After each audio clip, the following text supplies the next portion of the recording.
You're listening to the Longer Haul Youth Ministry Podcast with Jody Livingston and Chris Trent, episode number 84. Welcome to the Longer Haul Youth Ministry Podcast, helping you survive and thrive in youth ministry. And now, your hosts, Jody Livingston and Chris Trent. Well, hey, everybody. Welcome to the show today. Thanks for tuning in and listening wherever you are and wherever this finds you. Thanks for making this podcast today a part of your day. If it's your first time listening to the show, welcome. We're glad to have you today. And if you're coming on back, maybe a member of the Super Secret Podcast group on Facebook, we're glad to have you as well. I lost my train of thought completely. That's awesome. Dang. I love it when you mess because this is like your most favorite part of the show is when you get to blah, blah, blah. Well, it's just like I just do it. It's just automatic. Show notes. That's what I was going to say. You should request things and subscribe to the notes and subscribe to stuff. Show notes. Yeah. So that guy that got lost, I don't know why you got lost like that. That's Jody Livingston. He is a youth pastor out in California. I'm a youth pastor in Georgia, and we do a podcast on the side because we're not busy enough already. So we're like, how can we really get busy? So we do this because we love youth pastors and we love teenagers. And Jody, I love the fact that it struck me a minute ago when I heard that we're doing episode 84. That we're now in the 80s because we are. The 80s were the best. I started thinking of like 80s songs and, how old I was in 84, which would be 14, by the way. Loving it, man. I won't tell you how old I was. You were like 3 or something. I was 4. So. Hey, this is funny. So I was at, Sarah and I were at Starbucks in the drive-thru yesterday. Yeah. And we were listening to 80s on 8 with XM radio. Yeah, I listen to that. And so I pull up to the window and I turn the volume down to order. Yep. And I could hear it still, like outside the car. So what they were playing inside? I'm like, what? So I turn it. So I thought it was crazy. So I turn it back up. I'm like, no, yeah, that's it. I turn it back down, and it's it. Like it's not just the same song. Like it's in the same moment in the same song. Oh yeah, that's cool. Totally freaked me out. Okay, awesome. You just reminded me of a story, and I'm not kidding you. This happened. I'm not embellishing this because I literally every time I think about it, I remember the moment where I'm over on Abernathy Road, which I think you know where that is. Yeah. And music's cranking, and I think if I'm remembering right, I think it was Duran Duran on the radio playing. And the only reason I remember that is because we pull up to a red light and it's blaring in my car. And it's one of those, like the Reflex or something. Everybody, it's one you sing along to.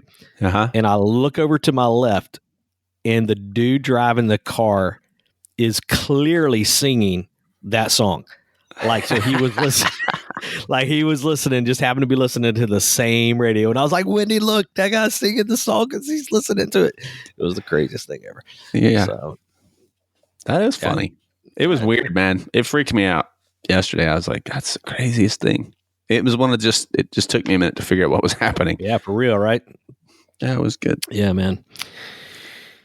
What's what we do? You were going to talk about social media. You can find us on Chris Trent or Jody Livingston out there. The Longer Haul. That's where my MySpace page is. And just kidding. I'm just taking over since you didn't know what you're doing. And you usually talk somebody about needs to show notes, subscribing to things, and so wherever you listen, subscribe. Show notes, episode longerhaul.com/episode 084. I will tell you this. I am super appreciative of one group of folks. That is the Georgia Baptist Mission Board folks. We're friends with them. They've used us for some things, and we're super appreciative of those folks for just supporting our podcast. And they do have you can go to studentministrynetwork.com to check out things that they offer as well, resources. But we also have this amazing sponsor that's been helping us out for a while, the folks over at YM360. Yeah. So you used them for some stuff, right? Yeah, tons. Yeah. So, man, they have it all. Bible study curriculum, student devotionals, DiscipleNow resources. youth leader development, summer camp, a new book coming out by this summer by me. Believe it when I see it. Hey, that hurt. That was a little sensitive. I'm a little sensitive. I wrote some the other day. I actually got it. I got off I actually opened it back up and got back in. I'm getting close. It's good. Yeah. So go to their website, use the ym360.com and use Longer Haul for a 20% discount there as a promo code. Indeed. Yeah, man. So, hey, out of curiosity, from time to time, we throw out resources, things we're working on, that kind of stuff. Are you reading anything right now that somebody might benefit from? Yeah. So, as a team, I'm rereading. The team is reading Clay Scroggins' book, How to Lead When You're Not in Charge. If you've been listening for a while, you remember Clay was on the show. He was on the show. Man, that was a great episode. That's probably one of my favorite. I mean, no joke. Like, it was so good. So you should definitely go back and listen. I'll put a link to that in the show notes, that episode as well. So rereading that, reading Love Thy Body, and it's part of that. What? You're reading this book too. Stop. We're in Walt Mueller's kind of reading discussion. I know I am reading it too, but I just thought I'd take advantage of that comical moment of you saying, "I'm also reading Love Thy Body." Love Thy Body. It sounds like a workout book, like a dieting book. Like, here's that's when I saw that on the list, I was like, what? But it's actually not at all. It's blowing my mind. It makes my head hurt. It's super good. You're further along than me, though, I think, right? Yeah, I'm in chapter 4 or 5, and I'm excited about reading it. Number one, because it's a challenge for me, and if you would have asked me before if I felt like I had a decent understanding of issues related to homosexuality, euthanasia, abortion, the hookup culture, I would have said, yeah, I mean, I think I have a pretty good grasp on that. Let me just tell you, I don't. Yeah, no. I feel like it's bringing me up to speed on some it's a challenging read for me, because the lady who writes it, Nancy Percy, is solid and good, but it has already influencing a couple things that I've been doing from a teaching standpoint. It's just solid, man. It's good. I highly recommend. These are all issues that our kids are, facing huge, right? Yeah. So it's good, man. Yeah, I agree. It's good. It's good. I'll put a link to the book in the show notes page as well. Yeah. It's fascinating. I mean, she's a former agnostic, and so she handles all the subjects extremely well, very thorough. It's good. It's a challenging read for sure. It's good. It's good. Yeah, and then I'm also reading the Born Ultimatum. That's good though. Yeah, it's long, good to read, man. Like other stuff from time to time. Do you do a reading list? I know a lot of people do a reading list. I've done them in the past. I have a reading stack of books. Yeah. That I go through, I normally do have a list. I didn't do one this year just because there's so many books that I have that I want to get through. And so I'm trying to push through. I typically only read one book at a time, but I am reading 2 books at a time right now. Gotcha. So it's but I don't really have a list per se. It's just, again, it's a stack of a few books that kind of stay in a pile. Like, I'm reading that next. I've started out pretty strong this year. We'll see how I finish, but I think I'm like 4 books in so far. Yeah, that's great. But I like to read. I say I like to read. I think that's a discipline you build. I've built a discipline that I enjoy learning, and so yeah. But we'll see. I mean, summer's coming, so yeah, for real. Yeah, this is the time to get ahead. I'm reading Love Thy Body as well, at the same time you are. And I'm also reading a book called The Culture Code. The Secrets of Highly Successful Groups. It's it's not a Christian book or whatever, which I don't know that matters. Well, in the last episode we talked about magic, so yeah, true. But I'm reading this book because I have a responsibility now of creating culture on my team, so I'm just wanting to kind of learn a little bit about some of that. So it's a great book. I think it would also even kind of impact, it's impacting the way I think of my volunteers as well. So what's the name of it? The Culture Code, The Secrets of Highly Successful Groups. What's great about it is it's a fun read because this guy basically studied culture of all of these like companies and SEAL teams, and it's pretty. There's some great stories. Like it's a fun read as well. Yeah, but it's also like, oh, okay, so that's how they are so good at that. So it's good.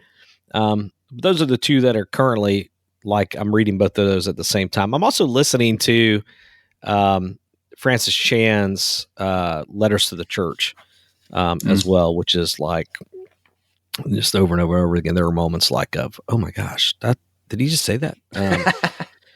But it's good. It's good. I'm a big fan of that. Audible. I'm a huge fan of Audible. Like I do a ton of books. My problem is I have a short commute, and it's a challenge for me because 10 minutes to work, if that, sometimes it's like 5 even, so it's like, yeah. Cool. Good times. So, big topic today. Again, I feel like we say that every week, but it's a good one. Yeah. What the heck is DiscipleNow? Like, what the heck? Yeah. We did this great interview with Jon Messarra, who is kind of the master DNow. You may hear us say DNow, which is just short for DiscipleNow. We call it DNow in our culture, here, but he's just sort of a guy that has done a lot of work with that. So, yeah. And that's basically, if you're new to youth ministry and have never had that, or you're just in a culture where that's not around, not a thing, it's basically just a focused weekend of discipleship with your students. And we talk about, he talks a little bit about that, but yeah, I think two things. One, if you do them already, stick around to the end, because he gives a current idea that is huge, very helpful. So I think that's big. But then if you don't know what DiscipleNow is at all, and you're looking for potentially something fresh, new, that would be fresh and new to you, this might be something you might consider. And there's no you got to do it exactly this way, but you could take the ideas and morph them into something that you could use. So yeah, you did. You don't do DNows at the current church, although you're thinking about doing later, if I remember correctly. Yeah, we're in a couple of years looking. But prior to being where you are now, DNow has played a huge part in your ministry, right? Yeah, for sure. Yeah, we've done them. They've looked different, but we've done them everywhere that we've been. I love them, man. I think they're super impactful, and if done well, not only just impactful, but man, they really you can get a lot of momentum depending on when you time it in your year as well. It's a big outreach opportunity. There's a lot of benefits to it for sure. It's the biggest outreach event that we do. We're a little bit different around here we do it in the fall. Yeah, I prefer to do it in the fall. It's impacted by football games, but we think the cost is worth it, from that standpoint. But hands down, from a introduction to our student ministry, kids getting to hear the gospel in just a concentrated weekend way, it's huge for us. And so it's a big time part of our DNA. So we love it big time. Yeah. Some folks do them in the spring. We've done them in the spring, but my favorite is the fall. In fact, I think you and I used to do it on the same weekend because we were always trying to get leaders. Were we fighting for leaders at times? Well, it wasn't much of a fight. You just won. But I liked that first weekend in November, that time change weekend. Yeah. That's mainly because there's a time change that weekend. It's a good weekend, and it's kind of past all the a lot of the marching band and football stuff is kind of winding down at that point. Yeah, for real. Good. Cool. Yeah, that's cool, man. Well, this is a good one. Take a moment, check it out. And John's a great guy, friend of both of ours. And this is why we asked him, because we trust him. And so here you go. Here we go.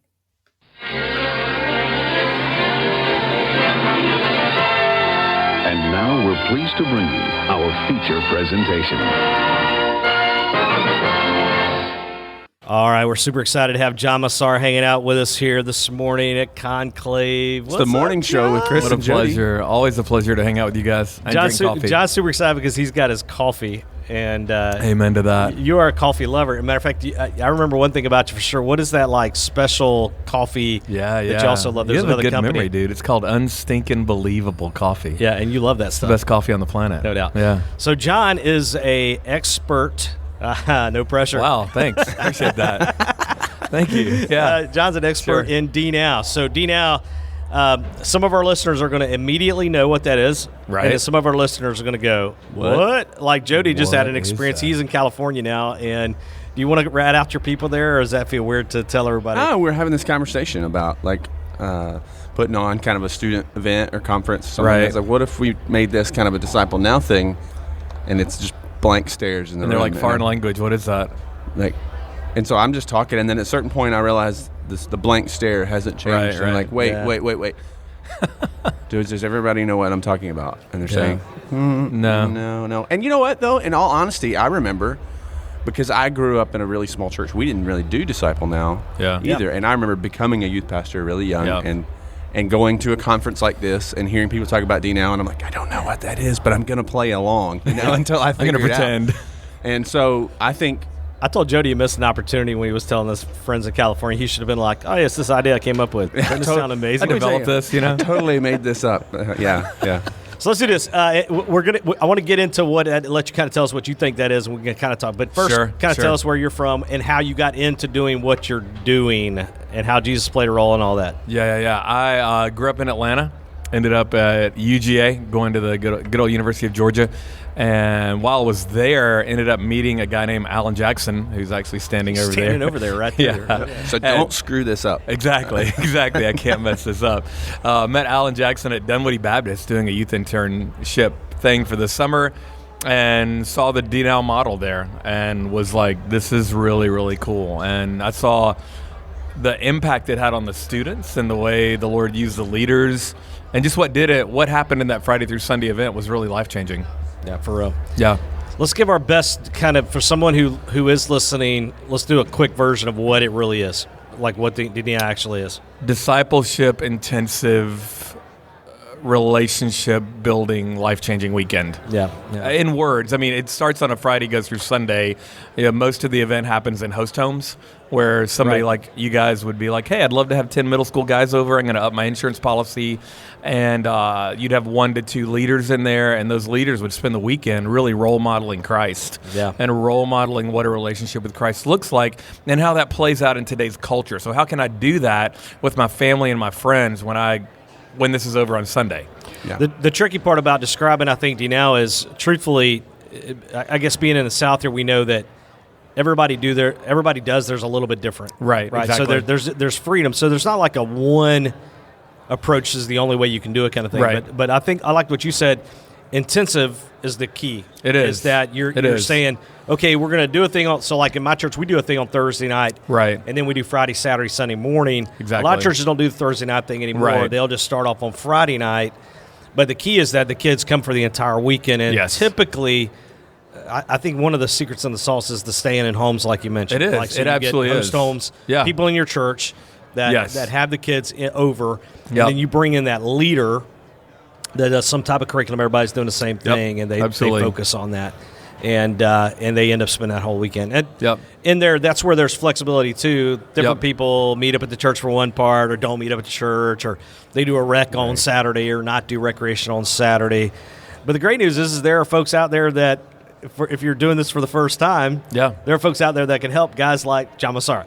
So this absolutely. is what you ended up creating a ministry out of this, and I love what you do in two ways. One, you really do help equip the local church to pull this kind of stuff off. Right. But you're also, in the same moment, you really are impacting a generation, the next generation of college students by discipling them, preparing them, because you've got a team of folks that you can bring in. So kind of give us a little rundown on what that is real quick. I saw it when I was at Dunwoody Baptist. I saw the DNL model, like I said, and then at the time, most of, or just about all the DNLs were led by adults, and I really felt like that students could do a better job than adults leading these, and so literally brought in some high school students to lead my first DNL out in Colbert Baptist for 15 students. Yeah. And so those students coming in, teaching students, just made a huge difference. That took off, and now we're doing our SWAT weekends all over the world, 80 college students on staff that we're training, developing, discipling, that are going in and really making a huge difference in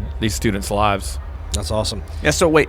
So what I hope people are hearing too is that like this isn't something for a massive group. This isn't something for No, exactly. Like regardless of the size of your ministry, the DNOW model is scalable. And I know a lot of churches even will come together and do area-wide. They're really popular. Kind of DiscipleNow thing too. So regardless of your budget, regardless of the size of your group, whether you're in the middle of nowhere, whether you're in more of an urban environment, this model scales and flexes to fit. No, it does. Our average weekend is probably 70 students. I mean, then when you go to Chris Trent, you've got 1,000, but still. Hey, we don't want 70. Yeah. Well, that's because Chris is a magician. Chris just makes things happen. He pulls them out of his hat somewhere, and they all really show up. And we do what we can. One of the best stories of DNLs we talked about the other day came from your weekend. Oh yeah. I get a call from one of our leaders at midnight. He's like, "I'm with our host parents. We're praying for these students, middle schoolers. Like they are completely out of control. We've locked them in a bedroom, and we're Jesus praying." would be there at some point, but nope. Not what I thought you were going to say. He was like, pray. We're praying for these students. We got some leaders. The call was at midnight. We spent some time praying. The next morning, I get a phone call from my leader, your host parents, saying, these students are completely different this morning. And that night, they went to a Waffle House, and those students that were super challenging on Friday night, we're sharing the gospel at Waffle House with people. So DNOW, it turned out to be Jesus. Bam. See, there you go. Well, they went to Waffle House from Jay Ferry, and Waffle House has a lot to do with it, actually. And coffee. Really cool. That's really cool. Good times. Quick idea here. Let's jump in for a second. So the one thing I do love about you, John, is you do have the opportunity to see how a lot of different churches are taking this type of weekend and morphing it into different things. Right. They're doing it different ways. Maybe just touch on a few things you've seen recently. Maybe not new ideas per se. Maybe they are some things that you feel like are really being successful in some of the homes or in some of the churches. Just some keys as far as, hey man, this church is doing this. I went to this one church and it's awesome. And then maybe also just touch base just for a second on the area-wide thing, because I think that's, if nobody's thought about that, that's huge. Right. Yeah. No, the area-wide. Let's jump on the area-wide first. Yeah, let's do that. The area-wide thing is huge, and we led an area-wide in Clanton, Alabama for 400 students for probably 16 years. It was through an association there, and you would have a church bring 4 students. Yeah. And then another church bring 60. Right. And so those churches and those students all coming together, the synergy on that Friday night and Saturday night, and then they would do recreation on Saturday afternoon. Sometimes they do mission projects, but getting those students together was so energizing and so encouraging, because it was like, hey, we're not alone. We're at a little bitty church somewhere out in the middle of literally nowhere, but we're coming together with 300 or 400 other students. They were able to build relationships with these other students and also see that many students worshiping and like, hey, we can do this. So so pulling the curtain back there, the key for that is the fact that from an administrative side of things and a money side of things, you've also taken that synergy and you brought all of those churches together. So whereas you may have the size budget that you could never afford to go out and get a camp quality band, or a camp quality speaker, musician. Did you say magician? Yeah. What is that? Or a musician. Are you trying to throw me on the bus right now? No, okay. I'm just so or a magician, Illusionist. But if you bring everybody together and you're bringing in all those resources together, you definitely can pull that off. That's the part that's key. Yeah, you can. And so you find the church that has the bigger yes, the bigger stage or whatever, and you got to swallow your pride a little bit and let that church host or whatever that part. You do. Yep. But you do all the rest of the stuff in your own home. Yeah. Yeah. So what's the first, what would be the first step in that? Like if somebody who would be listening and saying, man, this area-wide thing sounds awesome, where would they go? How would they begin that first? They could go to swapministries.com. Okay. And that's the first place, good platform to check out what we do, how we do it, and what we offer. And then they could give Thomas Davis a phone call. He's on the website. And Thomas sets up our weekends and can help with all the administration. I mean, literally anything you need for a DNOW. We want to come and partner with and facilitate and help the local church, minister to students. And John, I know you well enough to know to put you on the spot here and say, but even if they're not going to use SWAT Ministries, you're more than happy to help somebody out in terms of just giving them, if somebody needs to brainstorm and really try to dig in deeper to this thing and understand more about it, you'd be happy. Yep. So reach out to John as well. Any other ideas or things you've seen recently that are just like, oh, dude, they're doing this and this thing is awesome? I think one of the things that we're beginning to see, instead of a traditional speaker type model, and Impact 360 has been really key in developing this, is we've been working with them on this, which is, there we go, right there, Impact 360. Bam, 360. Right there, right in front of us. Is teaching, instead of having a speaker per se, you have more of a facilitator, where you have someone that's speaking or facilitating, but the students are in their small groups. And so he or she will talk for 10 or 15 minutes and then throw it to the small groups. You guys talk about it. And then one person from that small group will share with the entire group what they talked about. So you have the group learning in a large group setting as opposed to just being spoken to. Now, there's nothing wrong with a speaker, obviously, but that is beginning to give this generation some ownership. And when you watch that dynamic happen, that entire room comes to life because you're giving every student in that room ownership of what's being talked about. Sort of like a small group on steroids or a host home on steroids. I like that. Yeah. We're finding similar success on our Sunday mornings with our life groups in the same kind of deal. Yep. And I've never even thought about maybe bringing that into the DNOW. Oh, we're starting that in the fall of 2019 with our speaking, our Friday and Saturday nights. And so the beautiful part about that is your leaders are facilitating discussion. Yes. You're not necessarily expecting them to be theologians. No, and so you have an idea. Your facilitator has an idea, a truth that he or she is communicating, and you toss it out to the students and say, okay, what do you think? Make it better. What's your perspective? They chime in, and suddenly they have ownership. They have ownership in that. The students do, and you're valuing them by listening to them. And so they are going to take that and do some more with it. That's good. It's really fun. No, that's awesome. And I do think that takes the pressure off in a lot of ways, and it does. And it kind of protects and keeps from those students who sit and don't engage. Yes, absolutely. It's a lot harder to hide in a circle of students than a big room. It is.